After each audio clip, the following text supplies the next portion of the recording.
오늘은 임플란트 케이스를 리뷰해 보겠습니다. 카페에서 내려오시면 여기 보이는 임플란트 케이스입니다. 제목은 크라운보다 싼 임플란트는 어떻게 치료하는지 궁금하다입니다. 최근에 한 환자분이 오셔서 크라운 치료를 해야 될 상황이었는데 크라운 비용을 설명해 드렸더니 환자분이 놀라시면서 임플란트보다 크라운이 더 비싸다는 얘기였습니다. 그 환자분의 얘기는 요즘 크라운보다 임플란트가 더 싼데 이 병원은 왜 이렇게 비싸냐 이 얘기입니다. 저는 이해가 되지 않습니다. 임플란트가 어떻게 크라운보다 쌀 수 있는지 이해가 되지 않으며 어떻게 치료를 하기에 그런 결과가 나오는지 알 수가 없습니다. 가끔 저희 치과를 내원하셔서 임플란트에 대한 얘기를 하시는 분이 종종 있습니다. 임플란트가 많이 싸졌다는데 임플란트 치료 비용이 여기는 싸지가 않네요 였습니다. 저는 이렇게 대답합니다. 저는 임플란트를 파는 영업사원이 아닙니다. 저는 제 지식과 기술을 파는 보철 전문의입니다. 라고 대답을 합니다. 아무리 임플란트가 싸져도 임플란트가 치료는 쌀 수 없는 게 수십 년간 공부하고 배운 지식을 제 손 기술로서 치료를 마무리하는데 그 비용이 싸진다는 것은 이해가 되지 않습니다. 저는 임플란트 치료를 이렇게 하고 있습니다. 최근에 오신 환자분으로서 2025년 9월 11일에 오셔서 오른쪽 위가 씹을 때 조금 불편하다는 이유로 오셨습니다. 처음 이분이 저한테 오신 시기는 2018년이고 그 당시에 첫 임플란트 시술하였고 이번에는 세 번째 임플란트 치료한 경우였습니다. 16번 치아와 17번 치아가 문제가 생겼는데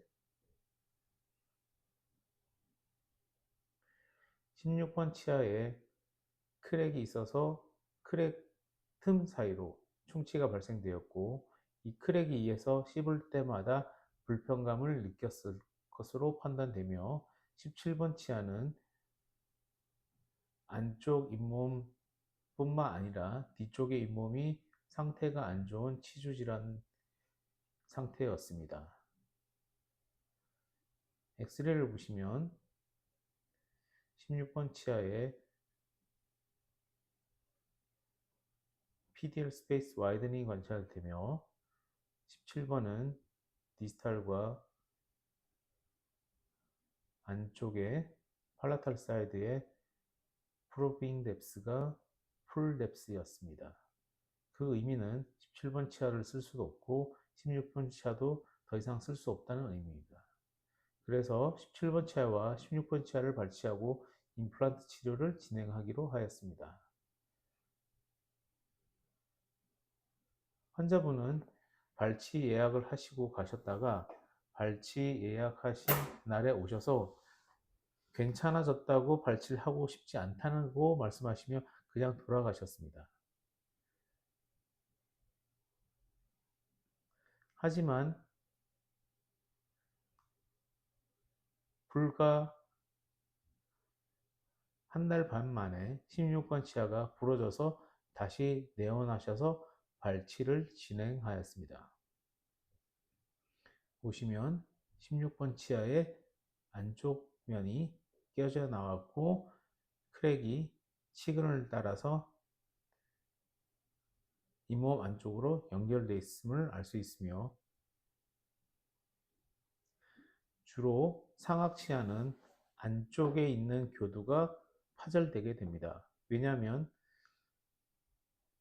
씹는 힘이 구개교두, 안쪽 교두에 힘을 받기 때문에 주로 안쪽에서 파절이 일어나고 하악 같은 경우에는 바깥쪽인 협측 교두에서 파절이 발생됩니다.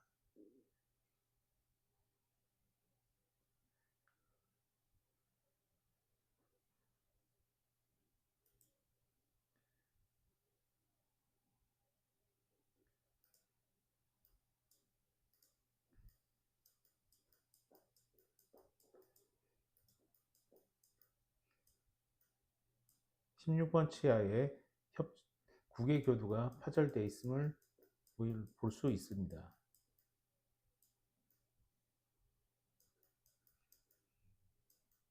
크랙이 치근 쪽으로 연결되어 있으며 14번 치아도 제가 치료한 임플란트입니다.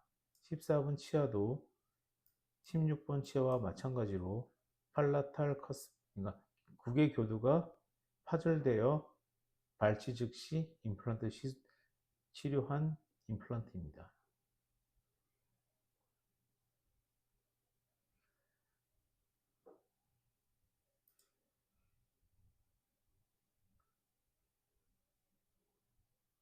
발치를 진행하였고 발치한 지 한 달 후에 임플란트 식립을 진행하였습니다.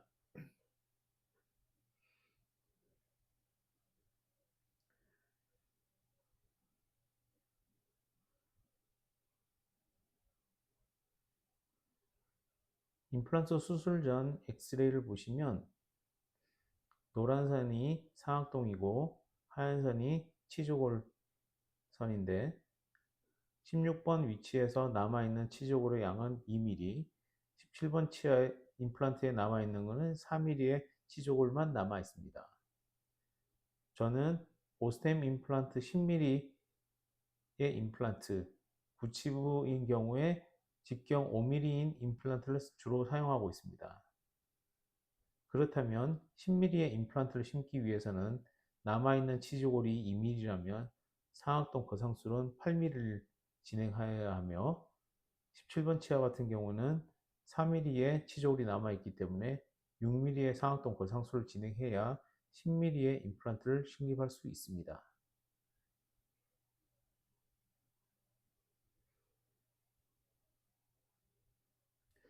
일반적으로 대구치 임플란트는 두껍고 긴 임플란트를 사용해야 치조골과 임플란트의 닿는 면적이 넓어지기 때문에 결합력이 높아집니다. 그러므로 가능한 대구치 임플란트는 굵고 긴 임플란트를 사용하는 게 저는 맞다고 판단하지만 최근의 경향은 가늘고 짧은 임플란트도 가능하다라는 말이 있지만 저는 믿지 않습니다. 아까 설명드렸듯이 사각 대구치의 크기는 일반적으로 10에서 11mm이며 치근은 10mm 이상입니다. 즉 5mm 직경에 10mm 임플란트를 심어도 사각 대구치보다는 작습니다. 이보다 짧고 가는 임플란트를 사용한다는 것은 어려운 상악동 거상술을 피하기 위한 꼼수라고 생각하며 실력이 부족한 치과 의사들의 변명이라고 생각합니다. 또한 상악동 거상술을 8mm, 6번 위치에 8mm, 7번 위치에서 6mm를 한다면 일반적으로 수직 접근법에 의한 상악동 거상술을 사용하나 저는 잘못 말씀드렸습니다. 일반적으로 다른 치과에서는 수평 접근법을 주로 사용하지만 저는 수직 접근법을 사용하고 있습니다. 그 이유는 수평 접근법을 사용한 경우 수루 통증이 굉장히 심하기 때문에 한번 치료해본 환자분들은 다시는 하고 싶지 않다고 말씀할 정도로 수루 통증이 매우 심합니다. 그러므로 저는 수직 접근법을 사용함으로써 수루 통증이 거의 없도록 할 수 있으며 모든 환자들은 수직 접근법으로 접근하고 모든 환자는 제 치료에 대부분 만족하고 계십니다.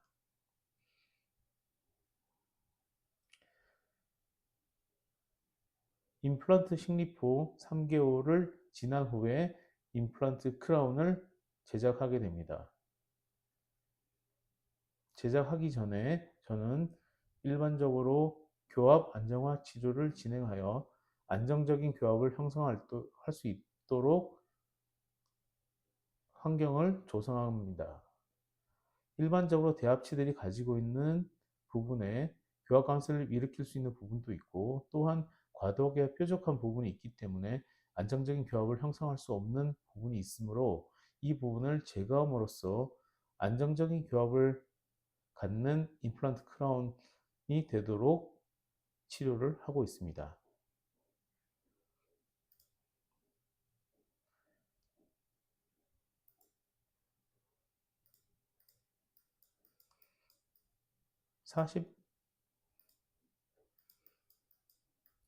16번 임플란트와 17번 임플란트의 대합치인 46번, 47번 치아를 보시면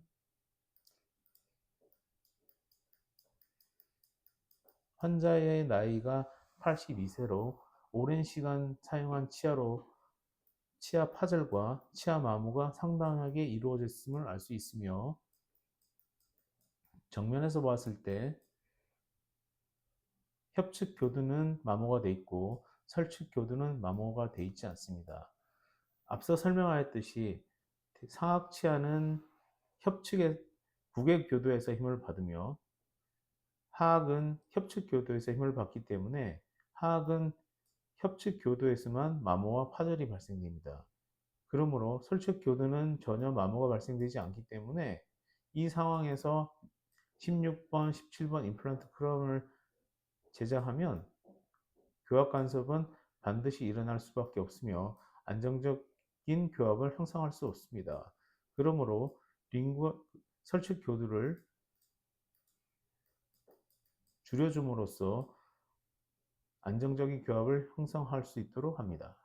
이 치료 방법은 임플란트 크라운 치료를 하고 나서 이 부분을 삭제한다면 그건 교합 조절이지, 제가 지금 하는 거는 임플란트 크라운 치료를 하기 전에 이 부분을 삭제하는 거기 때문에 교합 안정화 치료입니다. 교합 간섭을 미리 제거하는 것과 치료 후에 제거하는 것은 다른 의미입니다.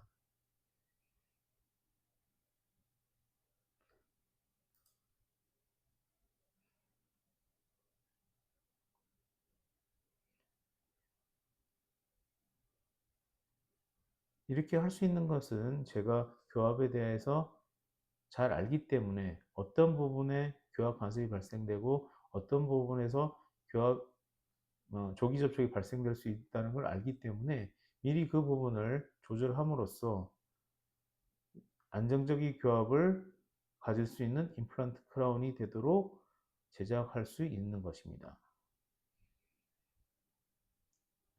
교합 안정화 치료는 다른 치과에서 하는 게 아니라 저만이 하고 있는 유일한 치료입니다.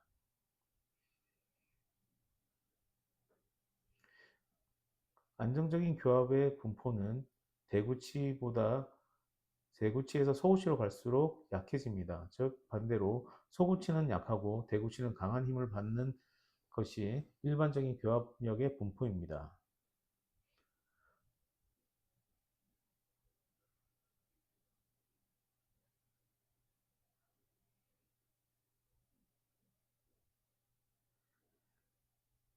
17번과 16번에서 앞 전방에 있는 15번, 14번 소구치보다 강한 힘을 받고 있음을 알 수 있고, 소구치는 16번, 17번보다 적은 힘을 받고 있음을 알 수 있습니다. 이것이 안정적인 교합입니다.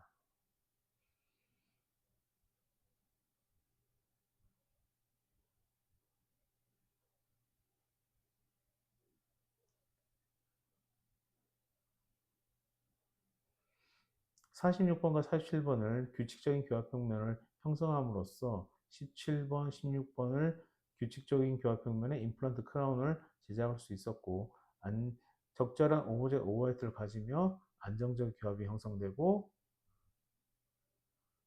결국 잘 씹힐 수밖에 없습니다.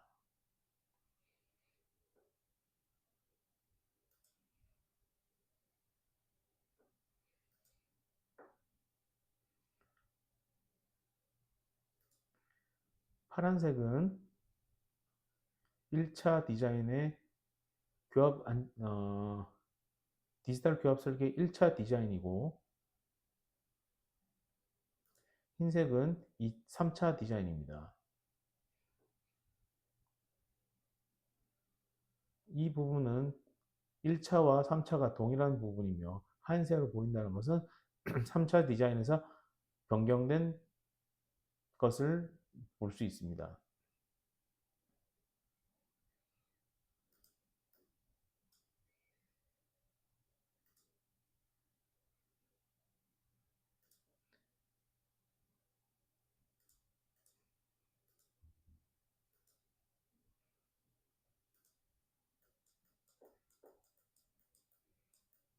46번과 47번의 교환면을 정상적인 치아 형태에 가깝도록 조정함으로써 상악치아의 임플란트 크라운이 정상적인 교합, 안정적인 교합을 형성할 수 있습니다. 오브젝트 오버바이트가 보이고 뒤에서 보셔도 상악의 구개교도가 하악치아의 중심화에 잘 교합되고 있음을 알 수 있습니다.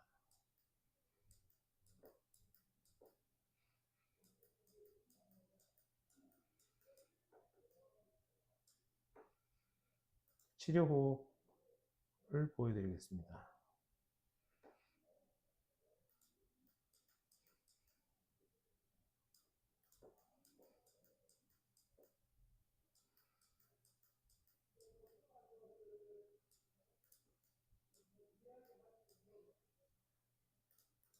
하악의 규칙적인 교합 평면이 보이고 상악의 규칙적인 평면이 보입니다. 15번 치아는 크라운을 한 게 아니라 오로지 자연 치아이기 때문에 앞서 설명드렸듯이 상악 치아 같은 경우는 구개교도만 마모 파절이 발생되고 협측교도는 마모와 파절이 발생되지 않기 때문에 구개교도보다 협측교도가 길 수밖에 없으며 옆에서 보았을 때 규칙적 교합 평면에 약간 벗어나 있음을 알 수 있습니다. 이거는 어쩔 수 없는 일입니다. 그리고 이것 때문에 문제가 생기느냐? 생기지 않습니다. 45번과 15번은 수십 년간 교합되면서 만들어진 교합이기 때문에 어떻게 씹든지 불편함을 일으키지 않습니다.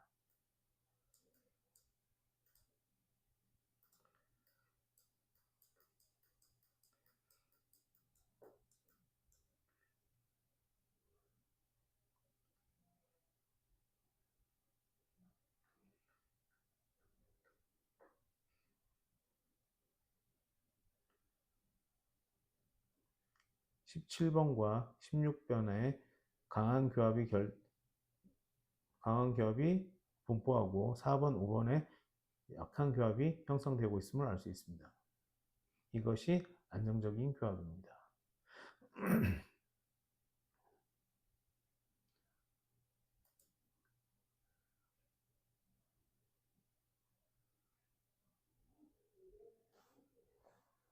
이분이 처음부터 어떻게 치료를 받아왔는지를 설명해 드리겠습니다.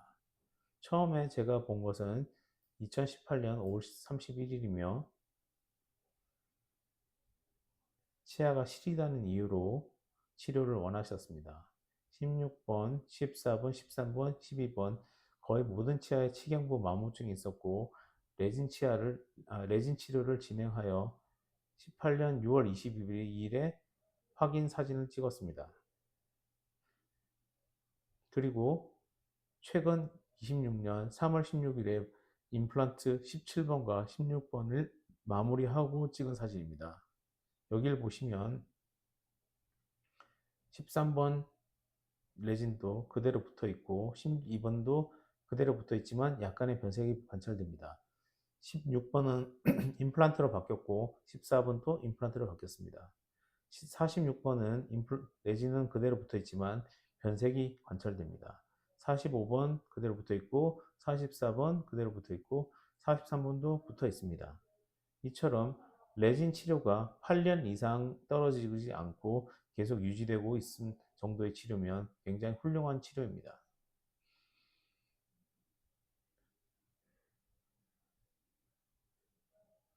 14번 임플란트는 치근 파절로 발치 즉시 임플란트 수술을 진행한 케이스입니다.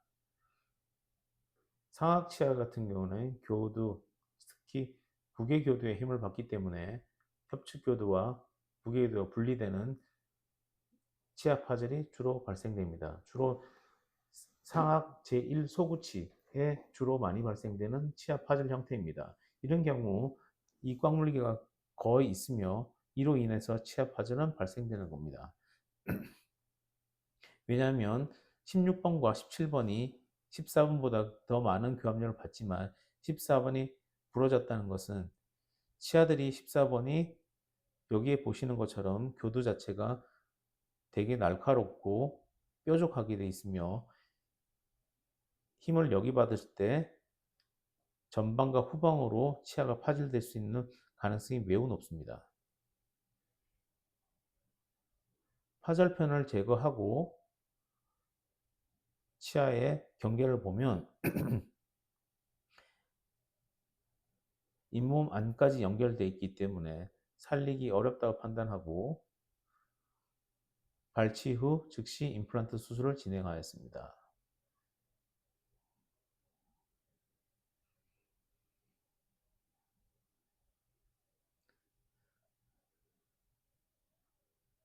이 환자분의 첫 번째 임플란트는 2018년 8월 24일에 했던 임플란트입니다. 27번이 씹을 때 불편해 하셔서 엑스레이를 찍어본 결과 치근단 병소가 발생되어 있고 PDL 스페이스 와이드닝 되어 있음을 알 수 있으며 발치를 진행하고 임플란트 수술을 진행하였습니다. 여기에서도 남아있는 치조골이 6mm 정도 남아있고 임플란트는 10mm를 심기 위해서 4mm의 상악동 거상술을 진행하였습니다. 상악동 거상술을 진행하였지만 아직까지 치조골이 석회화가 다 되지 않았기 때문에 이식한 치조골이 잘 보이지 않지만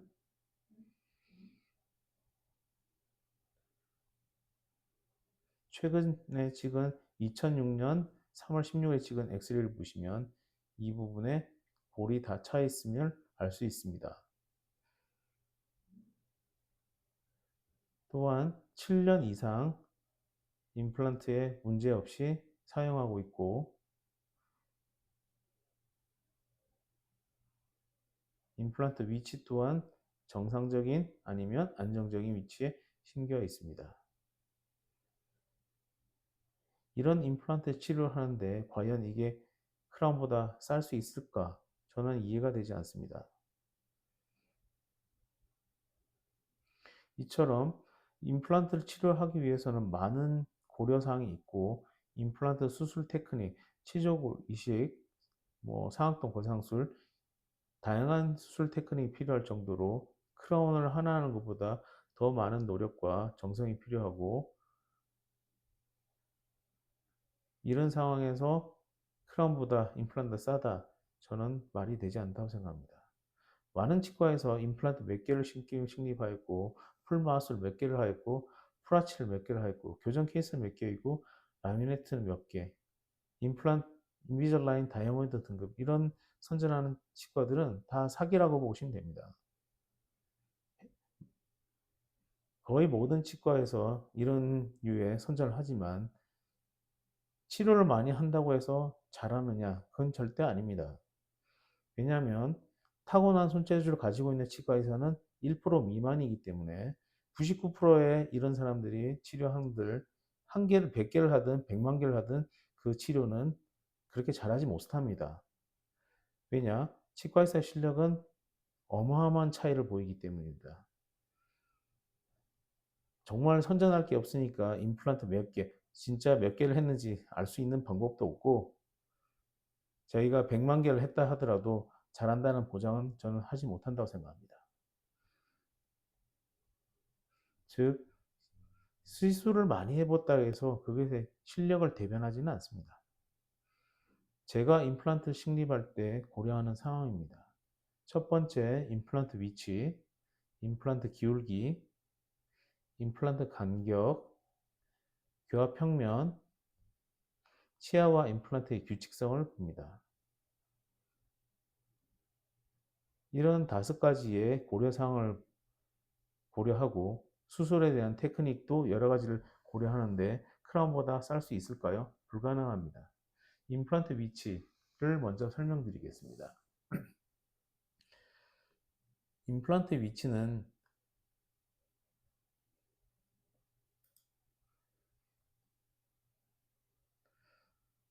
먼저 이걸 먼저 설명드리겠습니다. 저희 병원에서는 임플란트 치료 과정이 발치를 하고 나서 1달 내지 2달을 기다립니다. 대부분 1달을 기다리고 임플란트 수술을 진행하고 상황이 안 좋을 때는 2달을 기다리게 됩니다. 1달 후에 임플란트를 수술하고 치조골 이식을 같이 진행하며 하악 같은 경우에 2달을 기다려서 임플란트 크라운을 제작하고 상악 같은 경우 3개월 후에 임플란트 크라운을 제작하게 됩니다. 즉, 저희 병원 하악 같은 경우는 3개월이 가장 짧게 걸리고 상악 같은 경우에는 4개월이 걸립니다.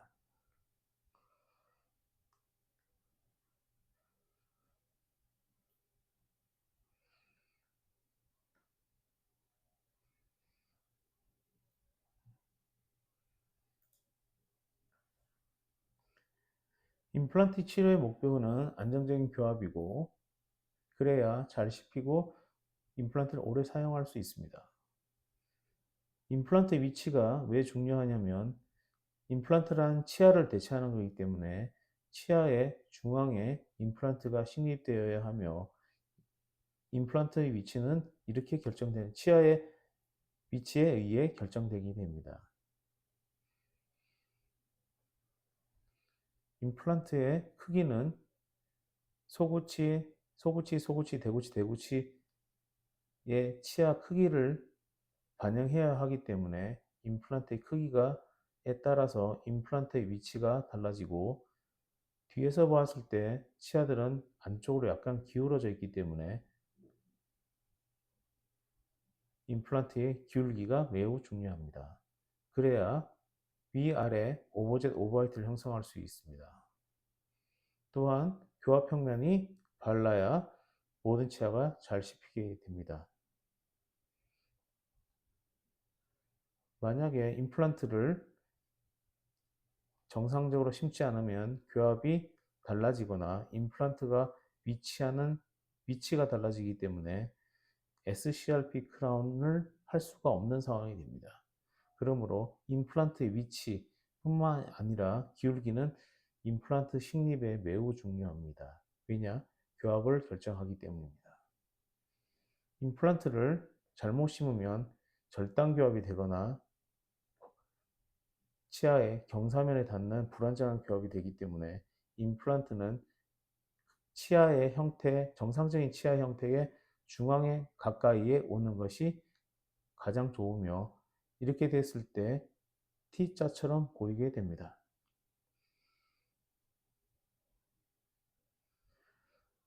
임플란트 식립을 정확하게 했을 경우에는 치아의 거의 중앙 근처에 임플란트 구멍이 나오고 그렇게 되면 SCRP 타입의 임플란트 크라운을 제작할 수 있습니다.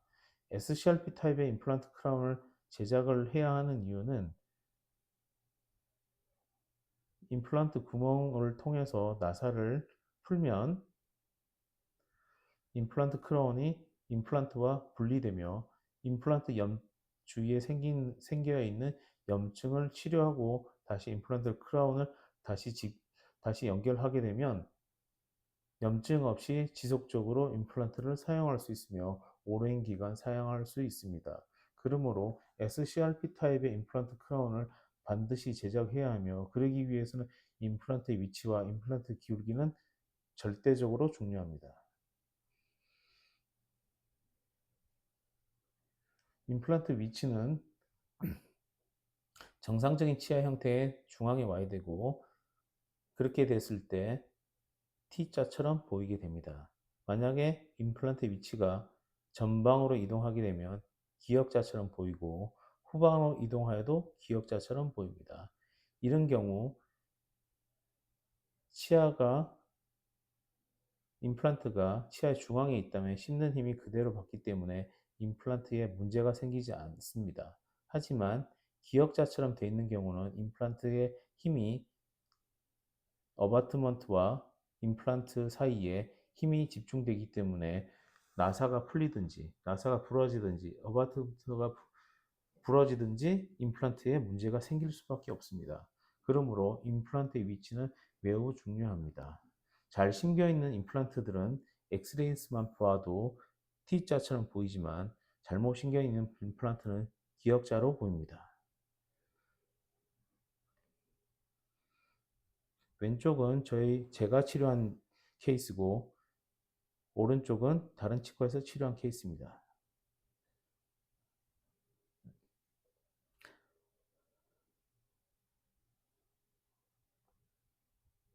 기역자 모양의 임플란트가 되었을 경우 임플란트가 문제가 많이 발생됩니다.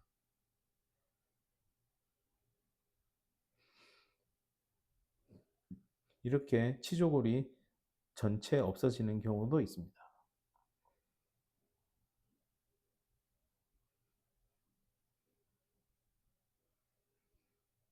두 번째는 임플란트 기울기입니다. 임플란트 기울기를 안쪽과 바깥쪽의 기울기를 보는데 임플란트의 기울기가 정확하면 정상적인 치아의 중앙에 오고 일자 형태의 중심선이 보입니다. 하지만 임플란트 기울기를 잘못 심었을 경우에는 이처럼 약간 꺾여 있는 형태를 가지게 되며 약간의 기역자처럼 보이게 됩니다. 왼쪽 임플란트는 일직선상의 임플란트와 임플란트 크라운이 위치하고 오른쪽은 한번 꺾여서 임플란트 크라운이 연결된다는 것은 임플란트 기울기를 잘못 심었다는 의미입니다. 여기서도 꺾여 있는 게 보이실 겁니다. 여기도 마찬가지로 꺾여 있는 형태, 여기도 꺾여 있는 형태, 이렇게 꺾여 있는 형태는 잘못 심은 케이스입니다.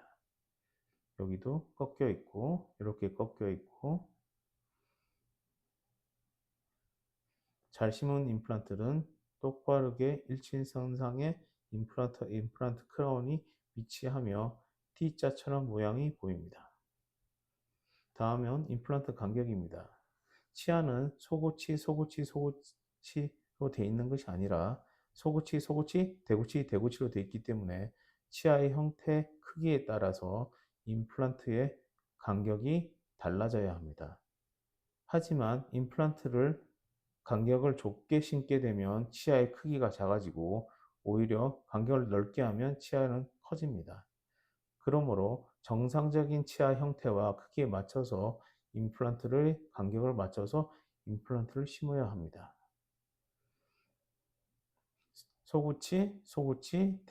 대구치 사이의 간격이 다 다릅니다.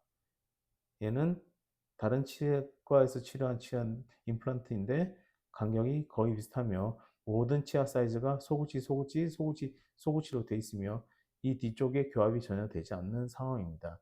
왜냐? 너무 작게 만들어서죠.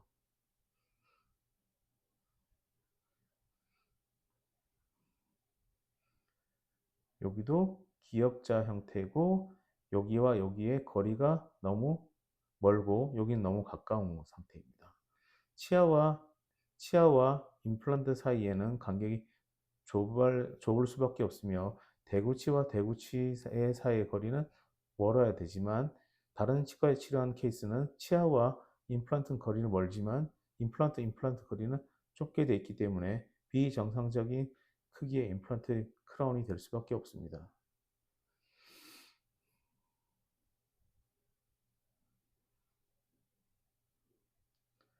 이런 경우에는 임플란트를 잘못 심었다기보다는 36번의 치아를 발치하고 36번이 앞으로 쓰러진 경우이기 때문에 이 치아를 교정치료를 하든 발치를 하든 했어야 됩니다. 저는 발치를 하겠습니다. 왜냐하면 잇몸 상태가 PDL 스페이스 와이드닝 돼 있고 치아 상태가 그렇게 좋아 보이지 않기 때문에 이 사람의 미래를 위해서 임플란트 36번과 37번을 이렇게 심어야 정상적인 치아 크기의 임플란트를 만들 수 있습니다. 여기도 마찬가지입니다.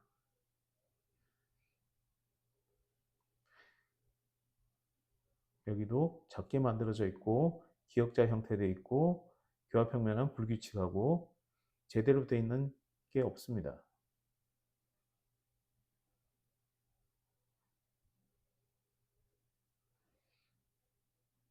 기역자 모양의 임플란트, 꺾여 있는 형태, 정말 어이없는 임플란트 치료를 해놓은 상태이죠.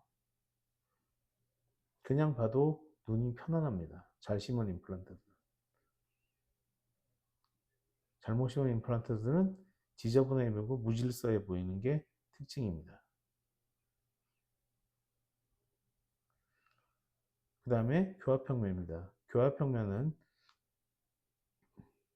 대합체의 교합평면을 주로 보는데 대합체의 교합평면이 일정하지 않다면 임플란트 크라운은 불규칙한 교합평면을 가질 수밖에 없습니다.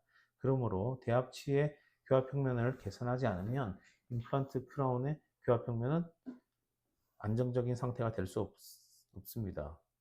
주로 많이 발생되는 케이스가 27번 치아가 내려온 케이스, 26번이 내려와 있는 케이스가 주 많은 일어나는 케이스입니다.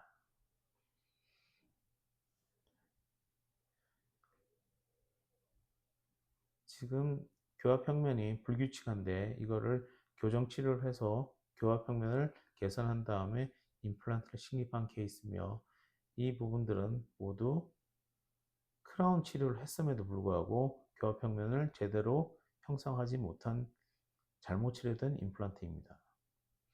이런 게 27번이 내려온 상태에서 임플란트를 승립하면 교합평면이 불규칙해집니다.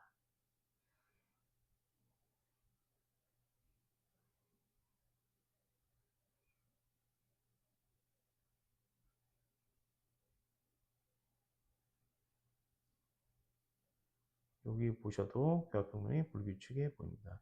이런 경우 조기 접촉과 교합관성이 발생되며 또한 잘 씹히지 않습니다. 교합평면이 안 맞는 경우 비일비재합니다. 여기는 또 교합평면이 내려와 있어서 임플란트를 심었는데 이런 경우에 발생되는 임플란트가 부러지는 경우도 있고 나사가 부러지기도 하고 나사 풀리기도 하고 주로 많이 발생되는 건 여기 사이에 음식물이 낄 수밖에 없습니다. 즉 임플란트 심고 음식물이 끼기 때문에 임플란트 치료를 왜 했는지 자체를 알 수 없는 불편한 치료가 됩니다. 27번 치아가 내려와 있고 그에 맞게끔 임플란트 심은들 전혀 임플란트 기능을 하지 못합니다.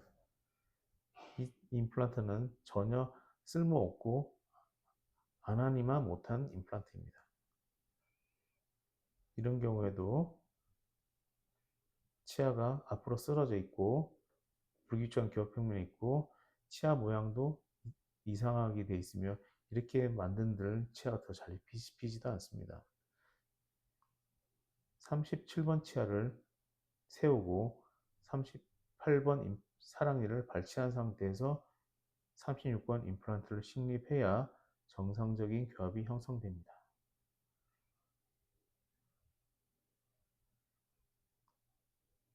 전체 임플란트 케이스입니다. 제가 한 케이스고 그냥 보셔도 딱 정돈된 형태를 갖추고 임플란트의 방향이 정돈된 형태로 되어 있지만 임플란트 잘못 심을 경우에는 불규칙하고 무질서해 보이는 임플란트 상태가 됩니다. 임플란트 크라운 모양, 교합평면, 치아 형태, 크기 하나도 지켜지는 게 없습니다. 기역자 임플란트, 꺾여 있는 임플란트, 이미 치적으로 소실된 실패한 임플란트, 여기도 실패하는 임플란트. 이처럼 임플란트의 위치와 기울기, 위치, 기울기, 간격, 교합 평면, 치아와 임플란트의 규칙성 매우 중요합니다. 이 환자에서 치료한 케이스를 모아봤을 때 27번 치아를 보시면 정상적인 대구치 크기를 26번이라고 보시면 27번은 26번보다 조금 작습니다. 그렇기 때문에 조금 작지만 그래도 소구치인 25번보다는 훨씬 큰 형태를 갖추고 있고 정상적인 형태를 가지고 있지만 임플란트의 위치는 중앙에 가깝게 되어 있기 때문에 임플란트 위치가 굉장히 잘 선정되어 있습니다. 27번 임플란트입니다. 그 다음에 임플란트 기울기입니다. 17번과 47번 임플란트의 관계를 보시는 건데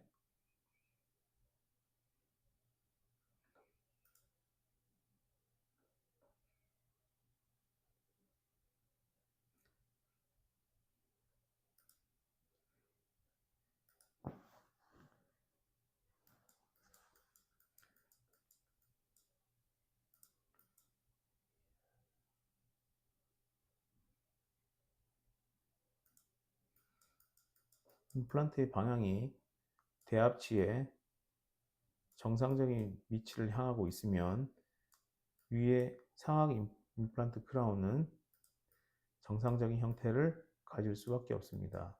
임플란트 크라운의 위치는 결국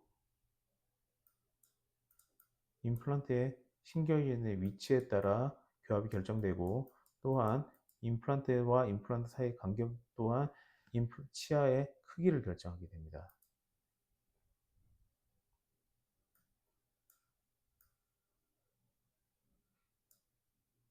그러므로 임플란트 식리 위치와 간격, 기울기는 매우 중요합니다.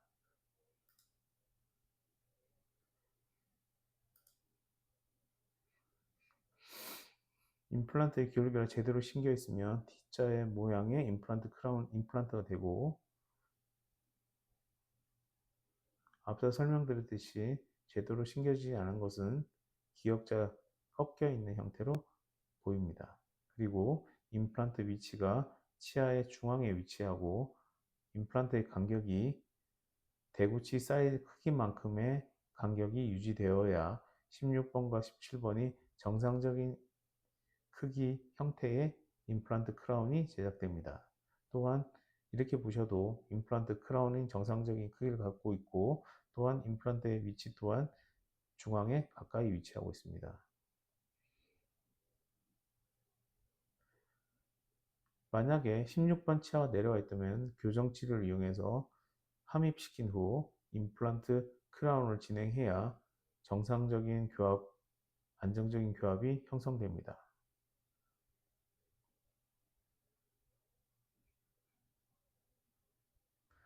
네, 오늘은 여기까지 리뷰해 보겠습니다.